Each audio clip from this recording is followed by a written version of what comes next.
سلام دوستای گلم. میدونین که روح ما پر از انرژی، افکار، احساس و کلام ما انرژی رو انتشار میده. پس با استفاده درست از این انرژی میتونیم معجزه کنیم.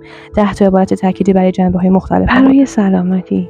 بدن من سالم، قوی و پر انرژیه و هر روز از من بهتر مراقبت میکنه. پیشرفت شغلی و موفقیت. من شایسته موفقیتم. امسال فرصت‌های بی‌نظیری در مسیر حرفه‌ایم ظاهر بشه. فراوانی مالی. من درهای ثروت و برکت رو به روی خودم باز می‌کنم. امسال سرشار از نعمت خواهم. روابط عاشقانه عالی. من لیاقت عشق واقعی رو دارم. امسال روابطم سرشار از احترام، عشق و آرامش خواهد بود.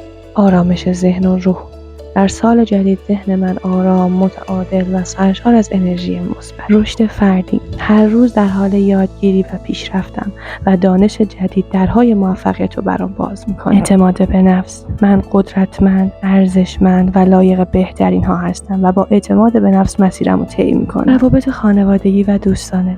خانواده و دوستانم پر از عشق و همدلی هستند و رابطه ما هر روز عمیق‌تر و زیباتر میشه. شاد بودن و مثبت اندیش بودن. من انتخاب میکنم که در لحظه زندگی کنم و از کوچکترین زیبایی‌های زندگی لذت ببرم. تحقق آرزوها. امسال سال درخشش منه. من با قدرت روی اهدافم متمرکز میشم و به اونها میرسم.